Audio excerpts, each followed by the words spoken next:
성경을 통하여 함께 하나님의 말씀을 읽도록 하겠습니다. 전도서 3장 21절부터 22절 말씀입니다. 같이 읽습니다. 인생들의 혼은 위로 올라가고 짐승의 혼은 아래 곧 땅으로 내려가는 줄을 누가 알라. 그러므로 나는 사람이 자기 일에 즐거워하는 것보다 더 나은 것이 없음을 보았나니 이는 그것이 그의 몫이기 때문이라. 그의 뒤에 일어날 일이 무엇인지를 보게 하려고 그를 도로 데리고 올 자가 누구이랴. 아멘. 이 코엘렛이라고 하는 전도자는 질문이 아주 많습니다. 아마 성경을 읽으면서 이렇게 많은 질문을 연속적으로 하는 저자를 그렇게 찾기는 쉽지 않습니다. 욥 정도라고 할까요? 아니면 다른 선지자들은 그렇게 많은 질문이 실제로는 없는데 전도서는 내용은 짧지만 한 구절 한 구절이 대체로 질문들을 참 많이 하고 있습니다. 이렇게 질문이 많은 이유는 삶이 복잡하기 때문이기도 하고 하나님이 다스리는 이 세상이라고 믿고 있는데 그 세상에 전도자의 눈에 보기에, 사람들의 눈에 보기에 불합리함이 너무 많기 때문에 이런 질문들이 많아지고 질문을 통하여서 하나님의 말씀을 깨닫게 되지요.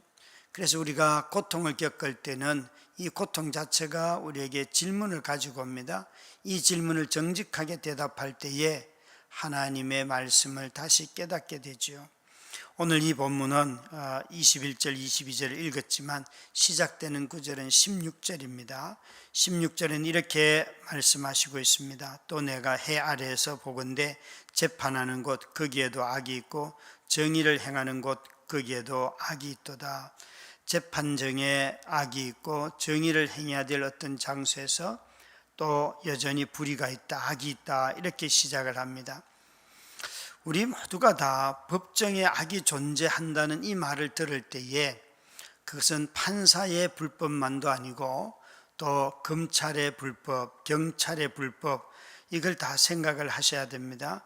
왠가 하면 법정이라고 하는 것은 검찰이 기소를 해야 되는 기소기관으로서 검찰이 있고 경찰은 또 수사를 해야 되는 기관이고 그리고 법원은 헌법의 가치를 잘 이해하고 해석해서 지켜야 하는 것이죠. 그래서 이 법원이 검찰과 경찰이 조사를 꾸미고 또 변호사들을 사서 변론을 할 때에 최종 판단은 법원이 하게 되어 있습니다.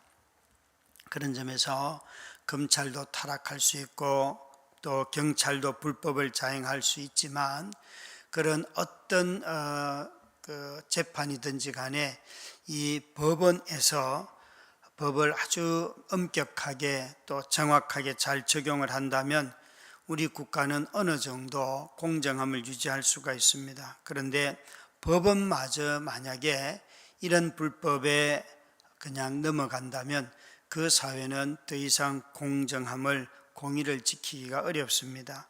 그래서 이 법관 한 사람 한 사람이 아주 독립적인 헌법기관이고 그 재판은 누구로부터도 영향을 받지 않고 오직 헌법에 의하여서만 이 법관들은 그 판단을 할 수 있도록 독립적인 기능을 부여하는 것이죠. 이 전도자인 코헬렛이 살던 시대에는 말하자면 검찰, 경찰, 법원 모두가 다 불법이 판을 치는 시대였습니다. 이런 불의가 판을 치는 시대에 살면서 오늘 읽은 말씀처럼 자신의 일을 기뻐하라. 사람이 자기 일에 즐거워하는 것보다 더 나은 것이 없다라는 이런 말들을 하세요. 여러분 정말 이게 가능할 거예요? 불법이 판을 치는데 어떻게 그곳에서 기뻐할 수 있을까요? 단가 후려치기를 하는데 납품하는 업체가 기뻐할 수 있을까요? 화물차주들이 그들이 안정이 보장되지 않는데도 불구하고 평안히 일할 수 있을까요? 아마도 오늘 제목처럼 불법이 판을 치는데 자기 일을 기뻐할 수 있고 자기 몫을 받을 수 있을까요? 라고 묻는다면 여러분의 답은 뭐겠습니까? 불법이 있다면 내가 일 자체도 어렵지만 그 수가나 또 비용을 다 받지 못하겠지요. 그래서 불법적인 사회에 살면서 자기 몫을 챙기는 사람이 있다면 그 사람은 아마도 불법을 함께 행할 가능성이 매우 높지요.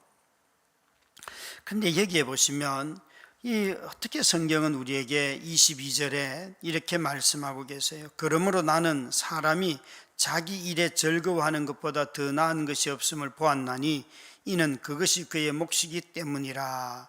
그리고 난 뒤에 그의 뒤에 일어날 일들이 무엇인지를 보게 하려고 그를 도로 데리고 올 자가 누구이랴.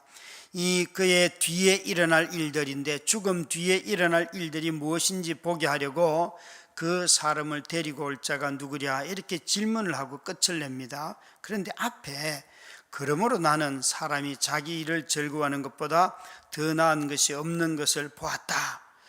도대체 무슨 얘기를 하려고 할까요?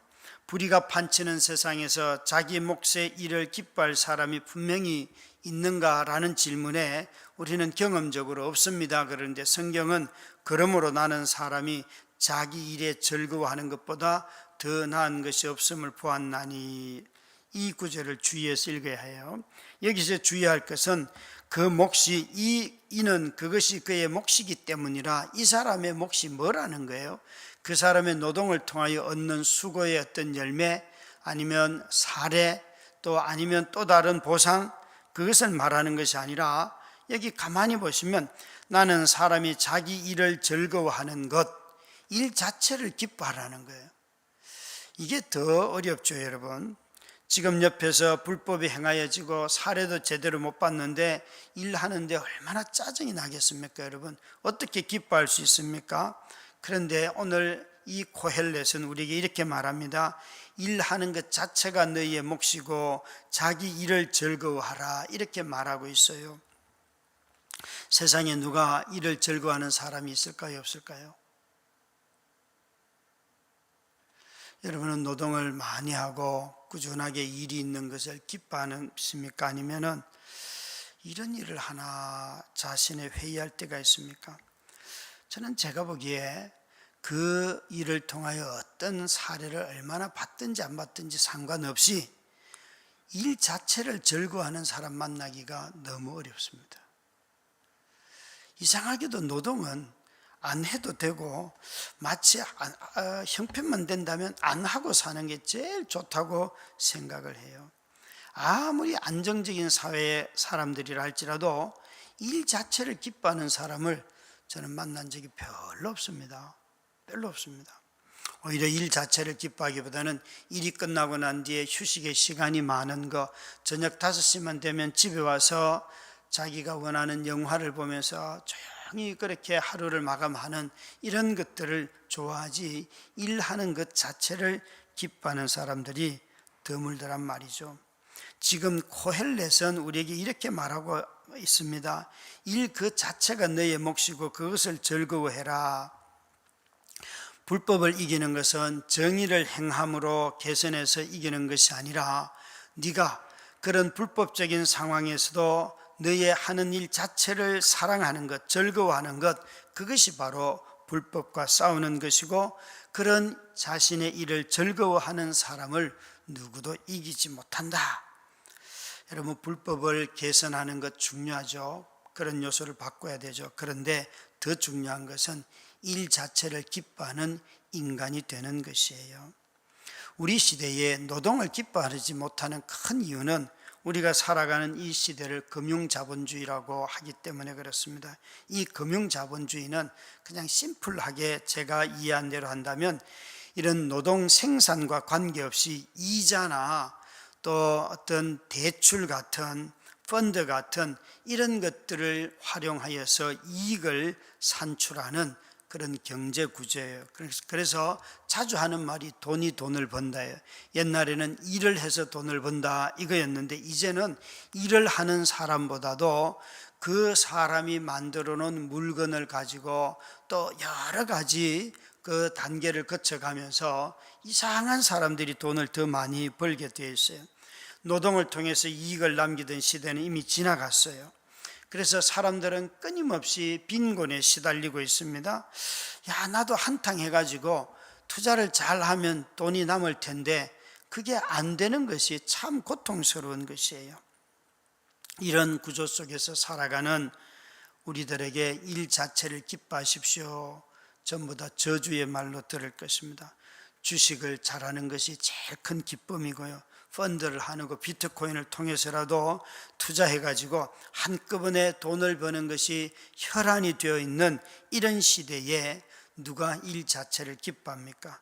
그래서 오래전부터 이 금융자본주의를 영성가들은 탐욕이라고 이미 판단하였습니다. 여러분, 불법이 판을 치는 세상에서 전도자는 자신이 하는 일을 즐거워하라고 말하고 있습니다. 노동의 기쁨을 회복하는 것이 창조의 동산인 에덴을 지킬 사람, 곧 우리 정원사들에게 주님이 하신 말씀이지요. 내가 너희들을 만들어서 이 동산에 지기로 만들었다. 사실 우리가 하는 일을 통해서 일하는 동기 또한 우리를 기쁘게 하지 못합니다. 많은 분들이 내가 이 시간 일을 하고 이런 사례를 받는가, 이런 수익 구조를 갖고 있는가라고 그것 따지면 일하는 재미가 싹 사라질 것입니다. 우리 마음속에 일하는 동기가 달라졌습니다. 많은 사람들은 일을 함으로 말미암아 자기 능력을 보여주려고 하고 자기가 성공했다, 또 자기 자신이 그 일을 통해서 자신의 정체성을 가지려고 합니다. 그러나 이런 모든 것들은 다 우리에게 일하는 기쁨을 갖지 못하도록 하지요. 불법적인 사회, 잘못된 동기로 노동하는 사람들에게 이 전도자는 말합니다. 일하는 것이 내 몫이다. 그리고 이 말은 여러분 일만 하라는 뜻은 아닙니다. 네가 누구인지를 알아라. 전도자가 끊임없이 이야기하는, 너는 피조물이고 창조주가 있고 네가 죽고 난 뒤에 돌아와 보면 네가 했던 모든 일들이 다 엉뚱하게 되어 있을 거야. 너를 다시 그 자리로 데려올 자도 없다. 이렇게 말하죠. 일하다가 죽은 뒤에 그 사람에게 어떤 일들이 일어나는가. 여러분, 이런 것 경험해 보신 분들의 얘기가 많잖아요. 이 회사를 위해서 죽도록 충성했는데 어느 날 병이 걸려서 그 회사를 사임했더니만 그 회사는 멀쩡하게 잘 돌아가더라. 내가 그 자리에 없었어도 그 회사 잘 돌아가는데 나는 그 회사를 위해서 죽도록 충성했다. 그것을 후회하는 사람들이 있습니다. 여러분, 여기에 전도자는 일만 하다가 죽는 사람이 되라고 말하는 것이 아닙니다. 그것은 어리석은 자들이고 바보라고 말하는 것입니다.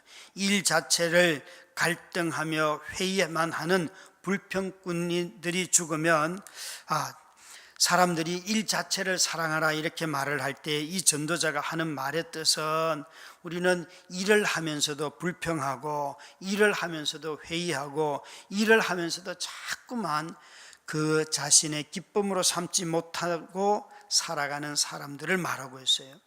여러분, 불법이 판을 치고 불의가 세상에 가득한데 어떻게 일을 하며 즐거워할 수 있겠습니까? 우리는 그 결과물, 노동의 결과를 가지고만 자꾸 기쁨을 삼으려고 하는데 하나님은 이렇게 말합니다. 일 자체를 맡기는 것이 내가 하는 일이고 너희가 여전히 이 하나님의 맡겨주신 일 속에 있다는 것을 기뻐하라는 것입니다. 그리고 그 불법적이고 불의한 것은 또 여러 가지 방법들이 있겠죠, 그죠? 우리가 이 전도자는 이런 고쳐지지 않는 불법적 사회 속에서 살아가면서 너희가 이것을 이기는 법은 일 자체를 기뻐하는 것밖에 없다. 우리에게 그렇게 전도자는 말하고 있어요. 물론 다른 성경에는 이 노동을 착취하는 것을 거부하지요, 그렇죠? 그래서 우리가 사장이 쉴 때에 종업원들도 다 쉬라고 하는 것이 안식일법의 규정인 것처럼 안식일 쉰다는 것은 내가 노동 우상주의로 살지 않겠다는 뜻이 거기에 담겨 있는 거죠. 악마는 프라다를 입는다라고 하는 영화가 있습니다. 이 영화를 보면 일하는 사람들의 동기가 잘 나타납니다. 그게 런어웨이라고 하는 패션 회사를 운영하는 사장은 완전 완벽주의예요. 그래서 끊임없이 자신의 그 완벽주의를 가지고 직원들을 괴롭힙니다. 근데 이 회사에 기자가 되고 싶었던, 패션도 전혀 모르고 개념도 없고 이 회사도 잘 모르는 신입사원이 입사를 합니다. 그래서 그 뽑힌 신입사원이 어떻게 이 완벽주의 성향을 가지고 있는 사장을 닮아가는지를 영화는 잘 묘사하고 있습니다. 일 중독의 인 사장을 잘 그가 보필을 하고 정말 나중에는 사장의 마음에 쏙 드는 행동들을 많이 합니다. 그런데 결국에는 이 여자가 자기가 그 원치 않는 사장을 닮아가는 것을 알면서 이 회사를 그만두고 자기가 하고 싶은 일을 하러 떠나게 됩니다. 그것은 자기를 찾기 위해서 떠나게 되죠. 저는 이 영화를 보면서 일을 통하여 자기를 찾으려고 하는 사람들은 똑같은 허무감을 느끼겠다 싶습니다. 정말 자신이 어떤 모습의 삶을 살아가는가 하는 것은 우리가 살아가는 이 시대에 어떤 노동 강도를 요구하는 불법적인 계약을 요구하는 모든 것 속에서 그것을 이길 방법이 법으로도 되지 않고 좌절시키는 이럴 때에, 판을 치는 이때에 우리 자신들이 일 자체를 즐거워함으로 말미암아 이것을 극복할 수 있다고 코헬렛은 우리에게 도전하고 있습니다. 저와 여러분이 다시 한번 나는 이 세상에 우리에게 만드시고 에덴 동산으로 주신 하나님이 나를 노동하는 인간으로 만들었는데 이 노동하는 기쁨 그 자체를 누리고 있는지 오늘도 한번 돌아보면서 여러분의 직장에 출근하시고 일하시기를 주의 이름으로 축원합니다. 기도하겠습니다. 좋으신 하나님 아버지, 순종 없는 삶에도 끝까지 사랑해 주시니 감사합니다. 예수님을 통해 맺은 영원한 언약에 사로잡혀 가정과 직장에서 신실하고 거룩하게 살게 하옵소서. 교육부서를 섬길 교사들을 모집하고 있사오니 영유아부에 3명의, 유초등부에 5명, 청소년부에 1명의 교사를 세워주시옵소서. 어린 영혼들을 향한 목자의 마음과 여러 사정들 있겠지만 하나님의 부르심에 응답하는 성도들이 되게 하셔서 교사들을 자원하게 하옵소서. 돌아오는 주일에 열리는 공동의회를 통하여 22년을 결산하게 하시고 23년 예산을 결정하고 함께 헌신하게 하옵소서. 대통령에게 다른 이들의 말에 마음을 열어서 들을 수 있는 지혜를 주시고 화물차 연대 파업을 해결할 수 있는 겸손한 마음을, 화해의 영을 부어 주시옵소서. 예수님 이름으로 간절히 기도드렸습니다. 아멘.